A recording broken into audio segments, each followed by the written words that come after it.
Once again welcome back. سلام پاکستان ناظرین, آپ سب کو ایک بار پھر سے پروگرام میں خوش آمدید کہتے ہیں. جمعہ کا دن آپ سب کو بہت بہت مبارک ہو, اور یہی دعا کروں گی کہ ہمیشہ کی طرح اس طرح ہم اپنے جمعے کی جو محفل رکھتے ہیں, جو نشست آپ کے لیے سجاتے ہیں, اس سے میڈیا اور آپ کی رہنمائی ہوتی ہے. اللہ ہمیں ہدایت کی توفیق دے, ہدایت لینے والوں میں شامل رکھے, ہمیں توبہ کی توفیق دے, اور ہماری توبہ کو رب اپنی بارگاہ میں قبول فرمائے, ہمیں عبادت گزار بنائے, ایسی عبادت کرنے والا بنائے جیسا رب ہم سے چاہتا ہے. اسی دعا کے ساتھ میں چاہوں گی کہ ہم اس محفل کا بھی آغاز کریں, اور یہ بھی دعا کروں گی کہ ہم یہاں ایسی بات کر سکیں, اتنی بہتر بات کر سکیں کہ یہ میری محفل عبادت کی شکل اختیار کر جائے, اور اس کی جو قبولیت ہے وہ رب کی بارگاہ میں ہو. آمین. آج جس حوالے سے ہم بات کرنے جا رہے ہیں, الحمدللہ میں, آپ اور اس وقت دیکھنے والے بے شمار لوگ جو ہیں, ہم نبی کریم صلی اللہ علیہ وسلم کے امتی ہیں. اس سے بڑا تاج میری زندگی میں اور کوئی نہیں, اور اس سے بڑا اعزاز میرے لیے اور کوئی ہو بھی نہیں سکتا. یہ تمام وہ نعمتیں ہیں جو ہمیں, چاہے ایمان ہو, چاہے نبی کریم صلی اللہ علیہ وسلم کا امتی ہونا ہو, چاہے رب کی توحید کو ماننا ہو, یہ تمام وہ نعمتیں ہیں جو بہترین سے بہترین نعمتوں میں جن کا شمار کیا جاتا ہے. شاید یہ معراج ہے نعمتوں کی, جو ہمیں اس دنیا میں جب ہم آئے تو ہمیں نصیب ہوئیں. جب ہمیں اتنا بہترین بنایا گیا, اشرف المخلوقات میں بھی ہمیں وہ درجہ دے دیا گیا کہ ہمیں امتی بنا دیا گیا, تو پھر تو ہمارا عمل ایسا ہونا چاہیے, ہمارا کردار ایسا ہونا چاہیے کہ وہ مثالی ہو. دنیا ہمیں دیکھے تو کہے واہ یہ کیا عظیم لوگ ہیں, یہ تو اس نبی کے امتی ہیں جن کو دیکھنے کے لیے لوگ, چاہے وہ مسلمان ہوں یا اہل ایمان نہ بھی ہوں, ایک لمبی قطاریں لگایا کرتے تھے کہ ان کا دیدار نصیب ہو جائے. اور جو انہیں دیکھ لیا کرتا تھا, جو ان کی ایمانداری کو سمجھ لیتا تھا, وہ کہتا تھا چاہے کسی بھی ماننے والے کا ہو, وہ اسلام قبول کر لیتا تھا. لیکن آج جتنے مسلمان اس دنیا میں بستے ہیں, کیا وہ اس طرح کا عمل, اس طرح کا قول, اس طرح کا فعل, اس طرح کا رویہ رکھتے ہیں کہ دنیا ان کو دیکھنے کے لیے لائنیں لگائے یا ان پر فخر کر سکے؟ ایک مسلمان کے شر سے دوسرا مسلمان تو محفوظ نہیں. وہ جو اتحاد, وہ جو یگانگت, جو محبت, جو بھائی چارہ ہمیں سکھایا گیا تھا, جتنے آپ غزوہ اٹھا لیں, جتنے آپ جنگیں اٹھا لیں, ہمیشہ دشمن کی تعداد بہت زیادہ تھی اور مسلمانوں کی تعداد بہت کم تھی, لیکن ایک بھائی چارہ تھا, ایک اتحاد تھا, جو آج ہم لاکھوں کی تعداد میں ہوتے ہوئے بھی جو ہے قائم نہیں کر سکے, بدقسمتی کے ساتھ. تو آج یہ جو اتحاد بین المسلمین ہے, جو ہونا چاہیے, جو قائم ہونا چاہیے, مسلمان ممالک, ہم کشمیر کی بات کریں, باقی ممالک کی بات کریں, فلسطین کی بات کریں, جس طرح وہاں پہ ظلم و ستم ہو رہا ہے, ہم کیسے جو ہے اس کو برداشت کر سکتے ہیں؟ ہم نے تو اپنے محلوں میں نو گو ایریاز بنا دیے, بڑے بڑے شہروں میں, تو وہ تو پھر بھی دوسرے ملکوں کی بات ہے. میرا بہت دل دکھا ہوا ہے اس پر. آج میں چاہوں گی کہ ہم تفصیلاً اس پر بات کریں. میں بھی بہت کچھ کہنا چاہتی ہوں, لیکن اپنے مہمانوں کو شامل گفتگو کروں گی. بہت محترم شخصیت ہے, انہیں آپ نے بارہا میرے پروگرام میں بہتر شائستہ گفتگو کرتے ہوئے دیکھا ہے.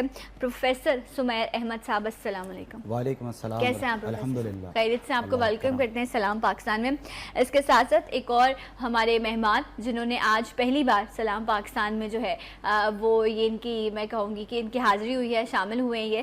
سو ویلکم کروں گی میں قاری محمد اکرم مدنی کو. السلام علیکم. کیسے ہیں آپ؟ ٹھیک ہیں بھائی؟ اور ہمیشہ کی طرح آج بھی اس محفل کا جو ایک تقدس اس کو بڑھانے کے لیے, اس کو برقرار رکھنے کے لیے میں آپ سے درخواست کروں گی کہ حمد باری تعالیٰ آپ پیش کریں, اور اسی سے ہم اپنی اس آج کی محفل کا آغاز کریں گے. جی پیش کیجیے. سب سے پہلے تو حمد باری تعالیٰ شروع کرنے سے پہلے بھی آپ علیہ الصلوۃ والسلام کے اوپر ہدیہ درود پاک پیش فرما لیں. اللہم صلی علی سیدنا مولانا محمد وعلی سیدنا محمد وبارک وسلم.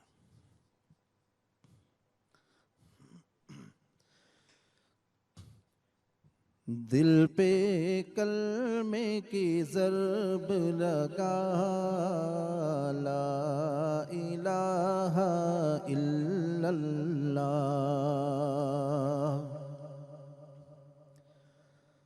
دل پہ کلمے کی ضرب لگا، لا الہ الا اللہ، لا الہ الا اللہ۔ ساری دنیا کن سے بنائی، پھولوں اور پھلوں سے سجائی، ساری دنیا کن سے بنائی، پھولوں اور پھلوں سے سجائی، سب کچھ تیرا، سب کچھ تیرا، تو اس کا لا الہ الا اللہ۔ سب کچھ تیرا، سب کچھ تیرا، تو اس کا لا الہ الا اللہ۔ دل پہ کلمے کی ضرب لگا، لا الہ الا اللہ، لا الہ الا اللہ، لا الہ الا اللہ، محمد الرسول اللہ۔ سبحان اللہ، دل پر کلمے کی ضرب لگا، لا الہ الا اللہ محمد رسول اللہ۔ سبحان اللہ، سبحان اللہ۔ اور خوبصورت حمد ماشاءاللہ۔ مزید جو ہے وہ بھی کلام آج کی ہم محفل میں شامل کریں گے۔ اللہ آپ کو جزائے خیر دے، بڑا خوبصورت آپ نے حمد پیش کی۔ پروفیسر صاحب آپ کی طرف آؤں گی۔ اتحاد بین المسلمین، یہ نام سن کے ہی جو ہے وہ یہ جب آپ سنتے ہیں تو بڑی ایک آپ کا ایمان آپ کا تازہ ہو جاتا ہے، آپ کو بڑی محبت اور مضبوطی، خود اعتمادی محسوس ہوتی ہے، محسوس ہی ہوتی ہے، کہیں اب دکھتی بھی ہے آپ کو یہ چیز؟ الحمدللہ رب العالمین والصلاة والسلام علی سید الانبیاء والمرسلین۔ اعوذ باللہ من الشیطان الرجیم، بسم اللہ الرحمن الرحیم۔ واعتصموا بحبل اللہ جمیعا ولا تفرقوا، صدق اللہ العظیم۔ آپ کے سوال سے پہلے بالکل آپ نے جو سوال کیا انتہائی ریلیونٹ سوال بھی ہے، اور میں سمجھتا ہوں کہ ہمارے جتنے بھی موجودہ جو انتشار ہمیں اس قوم میں نظر آتا ہے، بالخصوص مسلمان قوم میں، اور بجائے اتحاد اور اتفاق سے ہمیں ہر کوئی ایک دوسرے سے نالا نظر آتا ہے، نفرتیں نظر آتی ہیں، عداوتیں نظر آتی ہیں، بغض نظر آتا ہے۔ یعنی کہ جو محبتوں کی جن کی ہم بات کرتے ہیں، جیسے آپ نے بڑی خوبصورت ابتدا کی کہ یہ لفظ سننے کے بعد کہ اتحاد بین المسلمین، تو ایک کانفیڈنس جو ہم اپنے اندر پریویل ہوتا ہوا دیکھتے ہیں اور فیل کرتے ہیں، ایک خود اعتمادی اور ایک حوصلہ، تو وہ صرف شاید باتوں کی حد تک رہ گیا۔ لیکن دیکھیں، ہمیں ظاہر سی بات ہے قرآن سے، حدیث سے ہمیں چیزوں کو سمجھنا بھی ہے، سیکھنا بھی ہے، اور بالخصوص ہمیں ان کو اپنی زندگیوں میں شامل بھی کرنا ہے۔ اس محفل کو سجانے کا اور اس موضوع کو منتخب کرنے کا اصل مقصد بھی ہمارا یہی ہے کہ اللہ تعالیٰ قرآن مجید و فرقان حمید میں ارشاد فرماتا ہے وَاعْتَصِمُوا بِحَبْلِ اللَّهِ جَمِيعًا وَلَا تَفَرَّقُوا، یعنی کہ اور اللہ کی رسی کو مضبوطی سے تھام لو اور آپس میں تفرقے میں نہ پڑو، آپس میں فرقے نہ بناؤ، آپس میں انتشار نہ پھیلاؤ، آپس میں الگ الگ نہ ہو جاؤ، بلکہ ایک ساتھ رہو۔ اور ایک ساتھ کیسے رہ سکتے ہیں؟ قرآن نے یہ بھی بتا دیا کہ اللہ کی رسی کو مضبوطی سے تھام لو۔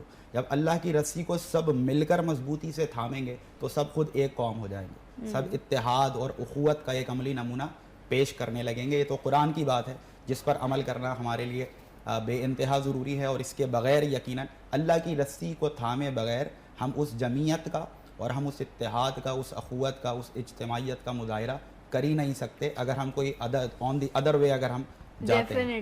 ہمارے we have the only option کہ ہم اللہ کی رسی کو مضبوطی سے تھام کے رکھ لیں۔ اب سوال یہاں پر یہ بھی اٹھتا ہے کہ معاذ اللہ ثم معاذ اللہ، رسیاں اتنی بنا دی گئی ہیں کہ سب نے اپنی رسی ایک الگ بنا لی، کہ آپ کس کو تھامیں؟ ہاں، تو کوسچن ارائزز ہیئر کہ وہ مطلب ہم تمام مسلمانوں کو صرف ایک بات سے اور ایک آواز سے اور ایک اذان سے ہم ان کو کیسے اس طرف بلائیں گے؟ یہ وہ اللہ کی رسی ہے جس کو تم تھام لو۔ تو یقیناً جب ہم تفسیر کی طرف جاتے ہیں تو ہمیں حضرت محمد مصطفیٰ صلی اللہ علیہ وسلم کی جو ذات اقدس ہے، تو آپ کی رہنمائی ہمیں جس طرح زندگی کے ہر گوشے میں ملتی ہے، اسی طرح جس طرح اتحاد کی ہم بات کرتے ہیں تو نبی کریم صلی اللہ علیہ وسلم نے اپنی عالی شان مثالوں سے اور اقوال سے اس امت کی قیامت تک کے لیے رہنمائی فرمائی ہے۔ تو نبی کریم صلی اللہ علیہ وسلم نے ایک موقع پر ارشاد فرمایا کہ میں اپنی امت کے لیے 2 چیزیں چھوڑ کر جا رہا ہوں، اور اگر وہ ان 2 چیزوں سے وابستہ رہے، اگر انہوں نے ان 2 چیزوں کی پیروی کی، اگر انہوں نے ان 2 چیزوں کو تھام لیا تو میری امت کبھی گمراہ نہیں ہوگی۔ تو فرمایا وہ 2 چیزیں کیا ہیں؟ آپ نے فرمایا ایک ہے قرآن اور دوسری میری اہل بیت۔ اگر تم نے ان سے اپنا رشتہ بنائے رکھا، ان سے اپنا تعلق جوڑے رکھا تو تم کبھی گمراہ نہیں ہوگے۔ تو گویا کہ ہمیں ایک اور ڈائمنشن سے یہ بات سمجھ میں آئی اس حدیث کے ذریعے کہ قرآن اور اہل بیت سے محبت اور ان سے وابستگی اور ان سے تعلق یہ بھی ایک طرح سے اللہ کی رسی کو ہی تھام لینا ہے۔ تو ہم ایک امت بن کر اگر سوچیں، یہ نہ سوچیں کہ ہم دیوبندی ہیں، یہ نہ سوچیں ہم فلاں فرقے سے ہیں، سنی ہیں، فلاں ہیں، ہم مسلمان ہیں اور لا الہ الا اللہ محمد الرسول اللہ پڑھنے والے ہیں، جس کی طرف ڈاکٹر علامہ محمد اقبال نے میں سمجھتا ہوں بہت نفیس انداز سے نکتہ چینی بھی کی، تنقید بھی کی ہمارے اس انتشار پر، اور ہمیں ایک میسج بھی دے دیا کہ تم واپس ایک کیسے ہو سکتے ہو۔ تو آپ فرماتے ہیں کہ منفعت ایک ہے اس قوم کی، نقصان بھی ایک ہی سب کا نبی، دین بھی ایمان بھی ایک، حرم پاک بھی اللہ بھی قرآن بھی ایک، کچھ بڑی بات تھی ہوتے جو مسلمان بھی ایک۔ تو اس میں تنقید اپنی جگہ، آن دی ادر ہینڈ بتا دیا کہ جب تمہاری منفعت، تمہارا نقصان، تمہارا اللہ، تمہارا قرآن، تمہارا نبی، جب سب کچھ ایک ہے تو تم کیوں الگ الگ ہو؟ یقیناً ایک ایمان، ایک کلمہ، ایک نبی، توحید رسالت پر ایمان لانے والے الحمدللہ ہم لوگ۔ اور یہ بات تو، یہ تو اتنی خوبصورت چیز ہے، یہ تو وہ میسج ہیں جو ممبر سے جانے چاہیے ہر وہاں پر آنے والے تک کو، جس کو رب نے ہدایت دے دی، جس کو رب نے توفیق دے دی کہ وہ مسجد میں آ گیا، پھر جو ممبر پہ بیٹھے ہیں ان کی بہت بڑی ذمہ داری بنتی ہے کہ وہ وہاں ایسی بات کریں کہ لوگوں کے دل جو ہیں وہ نم ہو جائیں۔ میں ایسی بھی کال ریسیو کر چکی ہوں اپنے پروگرام میں کہ ایسے لوگ ہیں کو کہتے ہیں ہم مسجد کی طرف قدم بڑھاتے ہیں لیکن ہم واپس لوٹ آتے ہیں۔ اب سوچئے توفیق کی بات ہے، رب بندے کو توفیق دیتا ہے صراط مستقیم پہ بھی چلنے کی۔ کیوں دعاؤں میں ہم کہتے ہیں کہ یا اللہ مجھے اس چیز کی توفیق دینا، یا اللہ مجھے توفیق دینا؟ توفیق بھی مانگی جاتی ہے، ایمان پر بھی چلنے کی توفیق مانگیں، یہ بھی دعا مانگیں کہ رب آپ کے ایمان کو محفوظ رکھے، ہمیں بھلائی اور برائی میں سمجھ آ سکے۔ لیکن جب تک ہم ان چیزوں کو سمجھیں گے نہیں تو وہی والی بات کہ یہ رسی یا وہ رسی، جب خود ہمارے کانسیپٹس کلیئر نہیں ہوں گے تو پھر ہم رسیوں میں جو ہے وہ کنفیوز ہو جائیں گے۔ لیکن اگر میں بات کروں جس طرح ہم لوگ رہتے ہیں، ہم سوسائٹیز میں، شہروں میں جہاں رہتے ہیں، ہمارے ارد گرد ہم کسی سے یہ پوچھ کر جو ہے اس کے ساتھ نیکی نہیں کرتے کہ تم غیر مسلم ہو، تم مسلم ہو، تم شیعہ ہو یا تم سنی ہو، لیکن ایک جو انسانیت ہے انسان کے اندر وہ تو پہلی چیز ہے نا۔ یہ چیزیں بھی بعد میں آتی ہیں جو ہمارا دین ہمیں سکھاتا ہے۔ اس میں دیکھیں 2 باتیں ہیں اور دونوں باتوں کا میں سمجھتا ہوں یہاں پر کہنا انتہائی ضروری ہے۔ دیکھیں ایک موقع پر نبی کریم صلی اللہ علیہ وسلم نے ارشاد فرمایا انما المؤمنون اخوہ، یعنی کہ تمام مسلمان، بے شک مسلمان آپس میں ایک دوسرے کے بھائی بھائی ہیں۔ اس کا مطلب کیا ہوا کہ ایک یہاں پر ایک سوال اٹھتا ہے کہ اسلام تو وہ دین ہے جو کہتا ہے کہ انسانیت کی خدمت کرو، تو یہ نہ دیکھو کہ کون مسلم ہے کون غیر مسلم، کون کلمہ گو ہے کون کلمہ پڑھنے والا نہیں ہے، بلکہ تم انسانیت کی خدمت کرو اور تم انسانیت کی بھلائی کے لیے کام کرو، کوشاں رہو اور مشقتیں اٹھاؤ۔ لیکن ایک طرف نبی کریم صلی اللہ علیہ وسلم نے بہت ہی زیادہ میں سمجھتا ہوں کیٹیگوریکلی یہ بات فرما دی کہ تمام مسلمان آپس میں بھائی بھائی ہیں، یعنی کہ یہ نہیں فرمایا گیا تمام انسان آپس میں بھائی بھائی ہیں۔ ایک انٹرنیشنل بردرہڈ کا جو کانسیپٹ ہے وہ اپنی جگہ، اس کو ہم رکھتے ہیں اور ہم اس کا احترام کرتے ہیں، ہم اس کو فالو کرنے والے، لیکن دین اسلام سب سے پہلے ہمارے لیے، آقا علیہ الصلوۃ والسلام کا فرمان عالی شان ہمارے لیے فرسٹ پرائرٹی ہے۔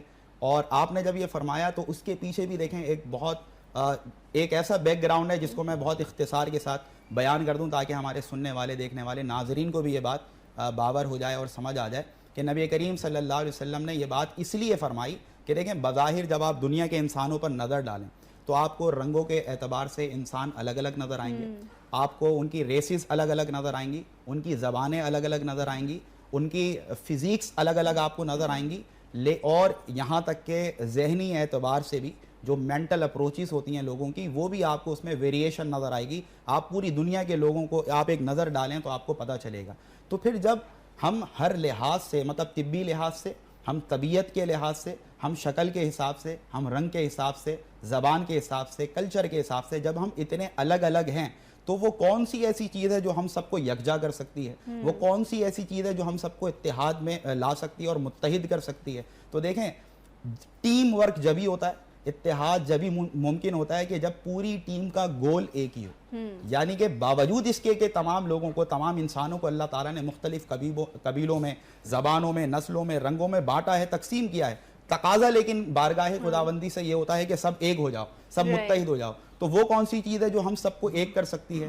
جب سب کا مقصد یہ ہوگا کہ ہمیں لا الہ الا اللہ محمد رسول اللہ کی چھتری کے نیچے اپنی زندگی کو گزارنا ہے. جب سب کا مقصد ایک ہوگا کہ ہمیں کل اللہ کے حضور جواب دہ ہونا ہے, اکاؤنٹیبل ہونا ہے, جب سب کو یہ پتا ہوگا کہ یہ کتاب قرآن مجید ہی وہ کتاب ہے جو ہماری زندگی اور اخروی کامیابی کا وجہ بنے گی, اور جب سب کا مقاصد سب کی اوورال ایک ہو جائیں گے, ان کا ٹارگٹ ایک ہوگا, ان کی ڈیسٹینیشن ایک ہوگی, تو پھر آٹومیٹیکلی یہ ہوگا کہ رنگوں کے حساب سے الگ ہوں گے, زبانوں کے لحاظ سے الگ ہوں گے, لیکن کیونکہ مقصد ایک ہوگا تو یہ سب خود بخود متحد ہو جائیں گے, کامیابی ان کے قدم چومے گی. بے شک. اور اس کی ایک اگر میں روشن مثال کہوں تو بالکل غلط نہ ہوگا. ابھی جس طرح اب تو محرم کا مہینہ چل رہا ہے, اس سے پہلے جو حج کا مہینہ تھا, آپ نے حج دیکھا, وہاں گورے, کالے, لمبے, چھوٹے قد والے, بادشاہ, غریب, تمام لوگ, ان پہ خشیت الہی طاری ہوتا ہے, اور وہ صرف وہاں پر ایک دوسرے کے ایکشنز کو نہیں دیکھ رہے ہوتے, بٹ وہ صرف وہاں پر کیا کر رہے ہوتے ہیں, رب کو منانے کی کوشش کر رہے ہوتے ہیں.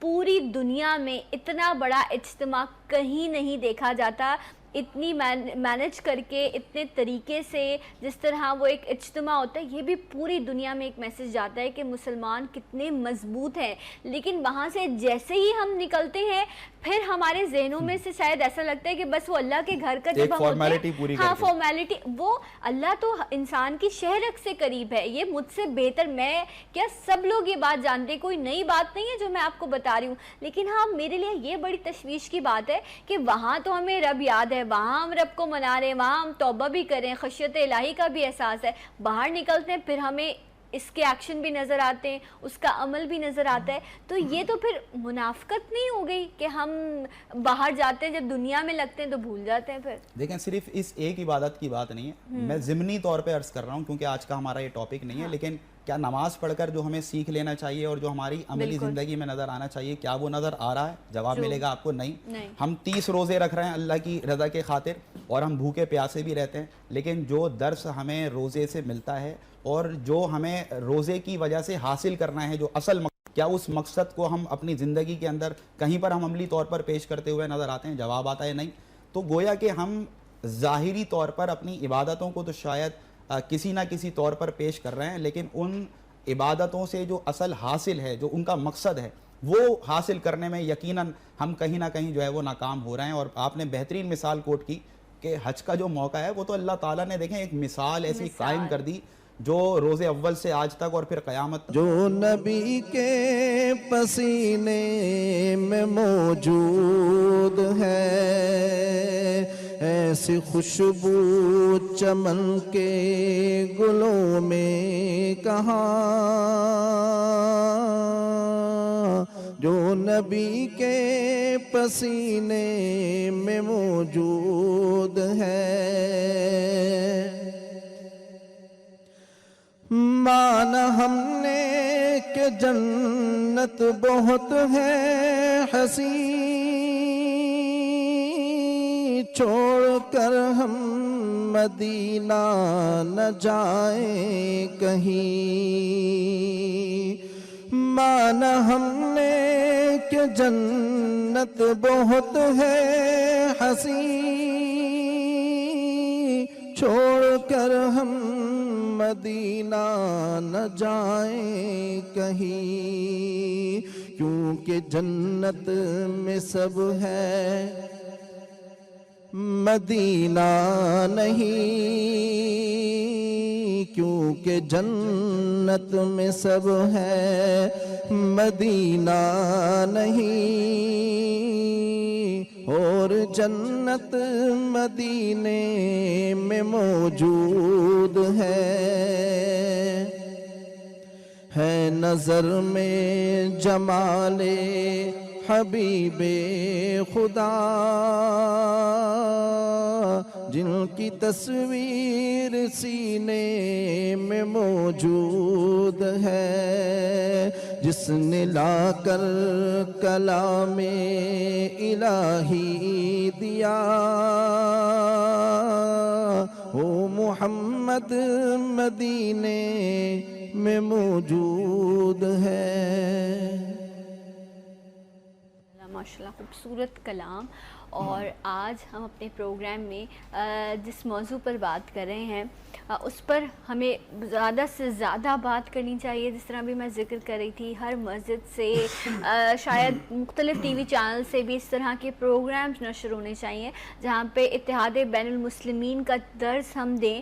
کچھ چیزیں ایسی ہوتی ہیں جو جن کو نوکنگ کی ضرورت پڑتی ہے، جن پر بار بار گفتگو کرنی چاہیے تاکہ وہ چیز جو ہے وہ کہیں اگر پیچھے رہ گئی ہے تو وہ واپس آگے آئے، اور اس کی وجہ سے جو کمزوریاں انسان کے اندر یا اس معاشرے میں پیدا ہو گئی ہیں انہیں آپ ختم کر سکیں۔ اگر میں بات کروں، آپ دیکھیں سوشل میڈیا پر، دیکھیں ہر وقت آپ جب بھی کوئی بھی نیوز بلیٹن اٹھا کے دیکھیں آپ کو اپڈیٹس مل رہی ہوتی ہیں جو اس وقت کشمیریوں کے ساتھ کیا جا رہا ہے۔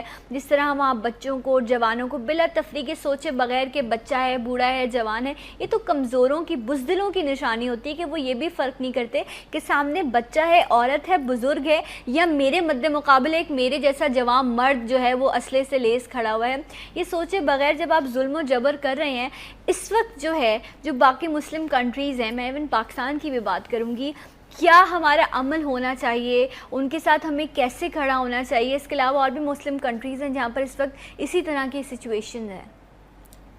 میں برملا اور بلا تمہید و مبالغہ میں بہت کلیئر کٹ یہ بات کہنا چاہتا ہوں، I don't know you would agree with me اور ناٹ، لیکن میں یہ سمجھتا ہوں، دیکھیں کشمیری مسلمانوں کے لیے یا دنیا میں جہاں جہاں پر بھی مسلمانوں پر ظلم و بربریت ڈھائی جا رہی ہے، ہم نے وہ اسٹینڈ نہیں لیا آج تک جس انداز سے ہمیں اسٹینڈ لینا چاہیے۔ Very true. اور میں پھر اس سوال کو اپنے ہی آج کے ٹاپک سے ریلیونٹ کر دیتا ہوں، ایسا ہم کیوں نہیں کر پا رہے؟ جب ہماری اپنی صفوں میں اتحاد نہیں ہے، جب ہم خود آپس میں متحد نہیں ہیں، تو آپ بتائیے نا کہ ہم اسٹینڈ کس فارم میں لیں؟ جب آپ کسی بڑی چیز کے لیے یا کوئی پروٹیسٹ کرنے کے لیے آپ ایک کلیکٹیولی اور اجتماعی طور پر آپ کوئی مظاہرہ کرنا چاہتے ہیں، آپ کوئی پروٹیسٹ کرنا چاہتے ہیں، آپ کوئی ڈیمانڈ کرنا چاہتے ہیں پوری دنیا کے کسی بھی کونے میں کوئی بھی ظلم ہو رہا ہے اس کے خلاف، تو آپ کو اپنی صفوں میں اتحاد پیدا کرنے کی پہلے ضرورت ہے۔ جب آپ متحد ہو کر کسی کو بھی پکاریں گے اور یوں کہیں گے کسی دشمن کو بھی للکاریں گے، تو وہ دشمن بھی آپ کی طرف دیکھتے ہوئے نا 10 دفعہ سوچے گا کہ جس قوم سے مجھے نبرد آزما ہونا ہے، اس قوم کی صفوں میں ایسا اتحاد ہے کہ اس سے ٹکر لینا کوئی آسان کام نہیں۔ But very unfortunately and it has been very unfortunate since a long time کہ ہم جہاں جہاں مسلمانوں کو دیکھ رہے ہیں کہ ان پر ظلم ہو رہا ہے، اور ہمارے اپنے ملک کے اندر کئی مقامات ایسے ہیں، تاریخ میں کئی واقعات ایسے ہیں کہ ہماری آنکھوں کے سامنے کتنے ظلم و بربریت کے پہاڑ توڑے گئے، لیکن ہم نے سوائے باتوں کے، میں سمجھتا ہوں عملی طور پر کوئی اقدامات نہیں کیے۔ اور اس کی جو روٹ کاز ہے وہ میں نے آپ کو بتا دی، وہ یہی ہے کہ جب تک اپنی امت مسلمہ جو ہے وہ اپنی صفوں میں اتحاد جو ہے وہ پیدا نہیں کرے گی، اور ہم آپس میں متحد جب تک نہیں ہوں گے، تو دیکھیں مجھے کہہ لینے دیں یہ بات بڑی معذرت کے ساتھ کہ اسی طرح کے واقعات دوبارہ بھی رونما ہو سکتے ہیں۔ اللہ نہ کرے، خاکم بدہم، بادل نہ خواستہ کہ ایسا کوئی واقعہ دوبارہ ہو، لیکن یہ دیکھیں آپ اپنی آنکھیں بند نہیں کر سکتے، ہمیں ریالٹی کو ایکسیپٹ کرنا پڑے گا کہ اب دیکھیں بہت ہو چکا۔ جب تک کمزوریوں کی آپ نشاندہی نہیں کریں گے تو پھر آپ اس پر کام کیسے کر سکیں گے؟ کیسے آپ ان کو ریکور کریں گے؟ جب تک بیماری کو ڈائگنوز نہیں کریں گے تو آپ کیسے صحت مند ہو سکتے ہیں؟ اور یہ میرے خیال سے ایک مہذب اور اچھی قوموں کی یہ نشانی ہوتی ہے کہ وہ اپنی غلطیوں کو خود جانتے ہیں۔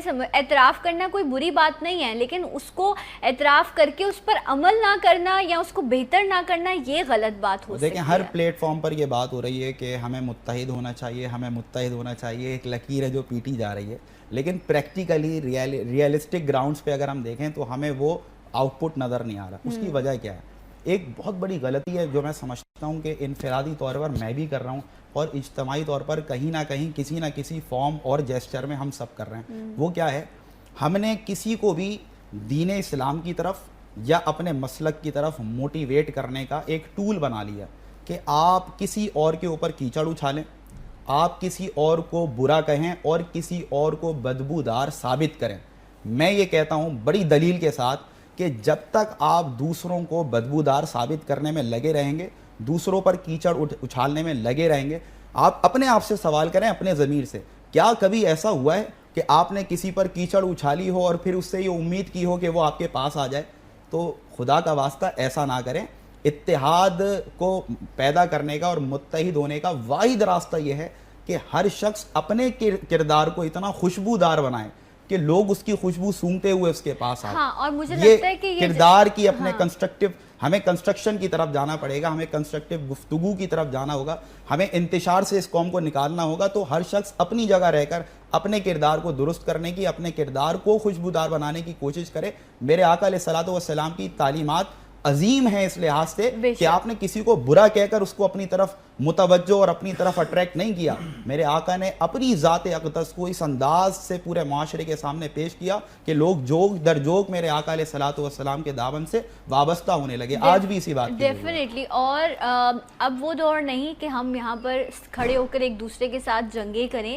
آپ کی بات میں اتنا وزن ہونا چاہیے, آپ اتنا اسٹریٹ ہونا چاہیے آپ کا ڈائلاگ کہ سامنے والے کو آپ اسٹرانگ میسج دیں, یس اور نو. اور آئی تھنک یہ تو وہ اتنے بڑے ڈیسیجنز ہیں جس میں بلیک اور وائٹ ہونا چاہیے, گرے کہیں نہیں ہونا چاہیے. لیکن میں بھی جب سے عقل رکھی ہے, جب سے سمجھنا چیزوں کو شروع ہوا ہے, یہی بات سنی, مسئلہ کشمیر یہ تو حل, یہ تو کوئی کم مسئلہ حل نہ ہو رہا ہو تو اس کو مسئلہ کشمیر کا نام دے دیا جاتا ہے.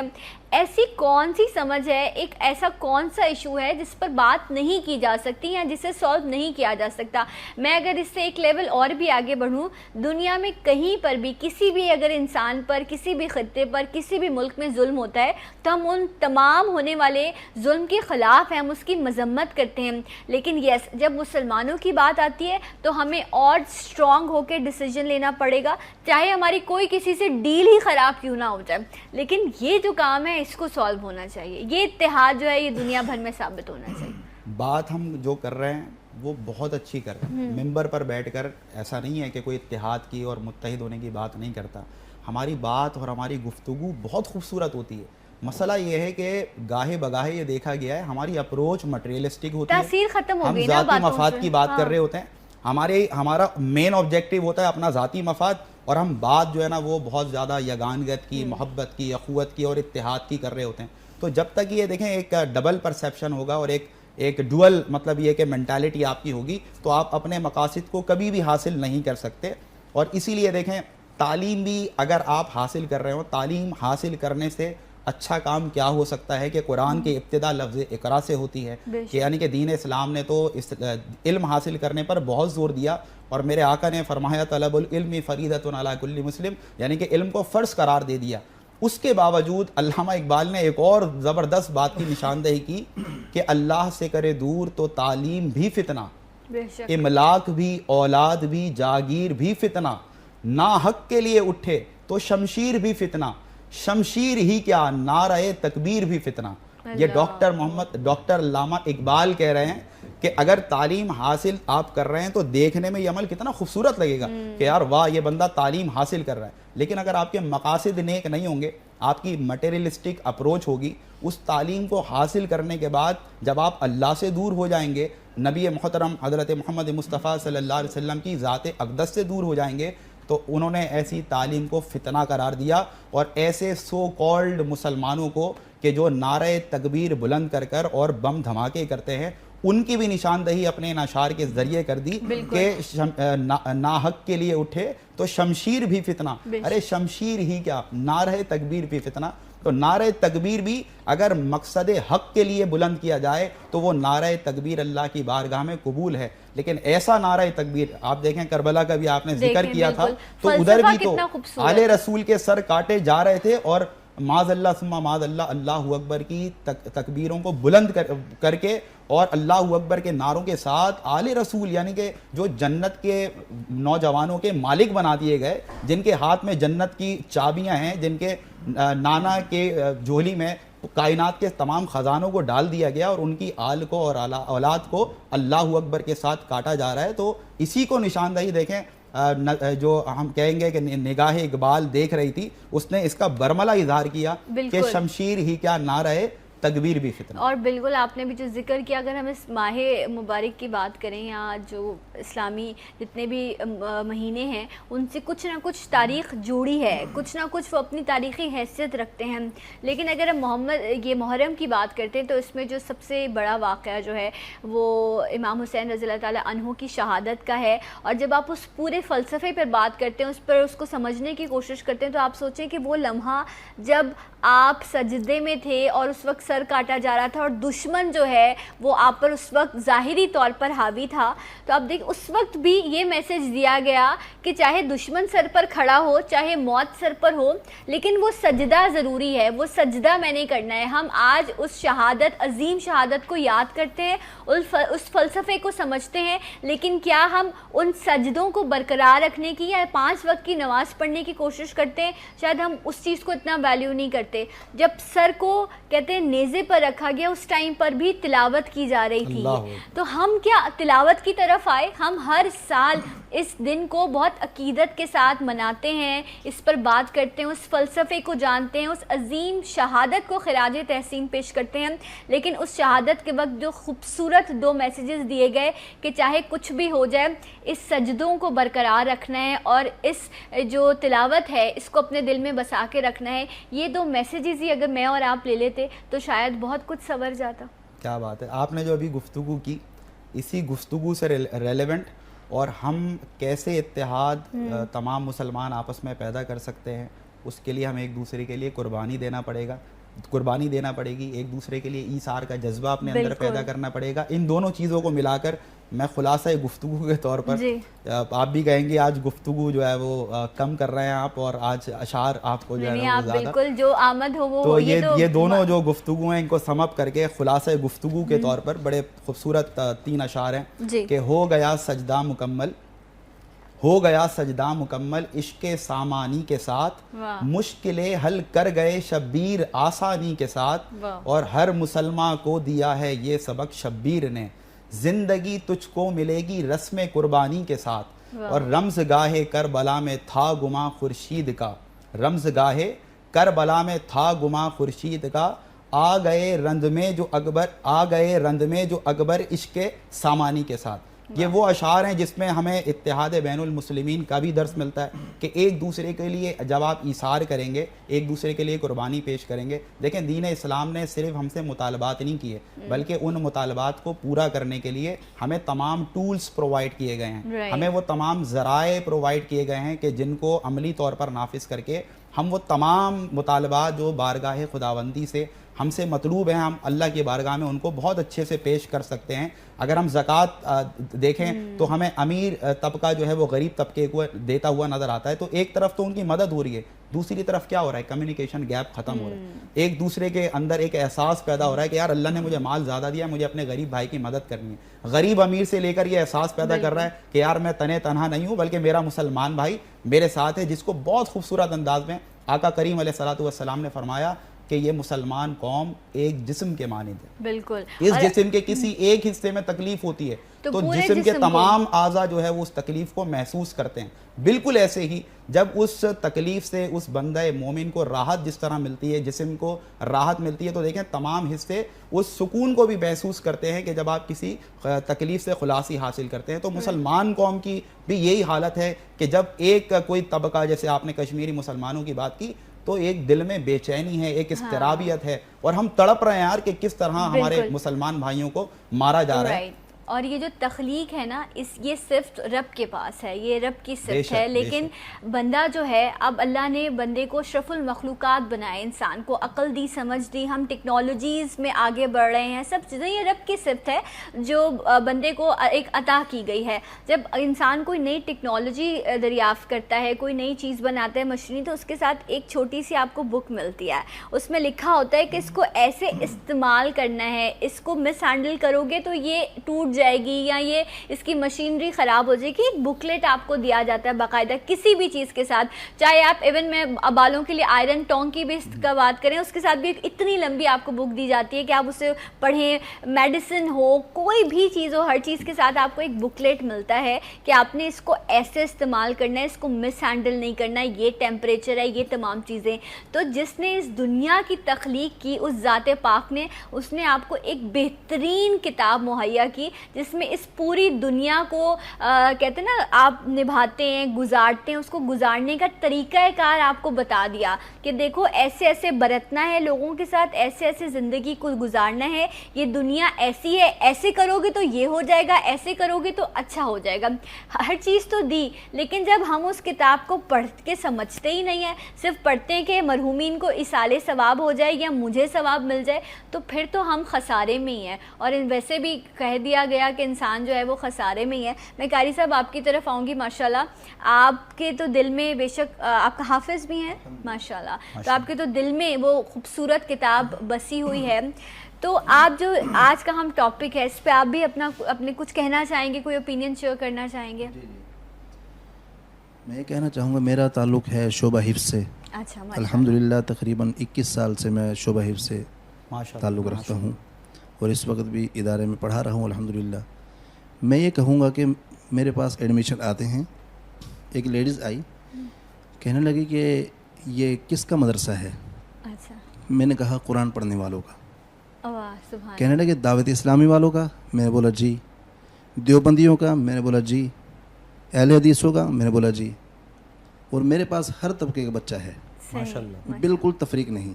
آج تک نہ ہمارے اساتذہ نے کی نہ ہم کرتے. اس کو میں نے ان کے سامنے 3 بچے کھڑے کر دیے, جن میں 2 دعوت اسلامی سے تھے, ایک دیوبندی تھا. میں نے بولا آپ تفریق کریں ان میں. ہاں, یہ 2 بچے الگ ہیں اور یہ الگ ہیں عقائد کے اعتبار سے, لیکن یہ پڑھتے ایک ہی جگہ ہیں, استاد ایک ہے ان کا. تو انہوں نے کہا اور ایک ہی کتاب ہے جو پڑھتے ایک ہی کتاب ہے. بے شک. تو کہنے لگے کہ مجھے تو کوئی فرق نظر نہیں آ رہا. میں نے بولا دیکھو دعوت اسلامی والے آگے ہیں, دیوبندی پیچھے ہے. میں نے بولا میرے پاس تفریق نہیں ہے, آپ نے اگر قرآن پاک بچوں کو پڑھانا ہے تو بھیج دیں. میں یہاں پر عقائد کی جنگ نہیں لڑتا. صحیح, بہت اچھی بات ہے. ٹھیک ہے, میں صرف قرآن شریف پڑھاتا ہوں. میرا ایک عقیدہ ہے, میرا ایک ماننا ہے, ہمارے اساتذہ کا بھی ماننا تھا کہ قرآن پاک پڑھاؤ. کل جب آپ لوگ دنیا سے چلے جاؤ گے تو کم از کم بچہ قرآن پاک صحیح پڑھے گا, اس کا ثواب تو آپ تک پہنچے گا, بالکل, اس کے والدین کو پہنچے گا. قرآن پاک تو اپنی جگہ برقرار ہے, اس سے کوئی انکار نہیں کر سکتا.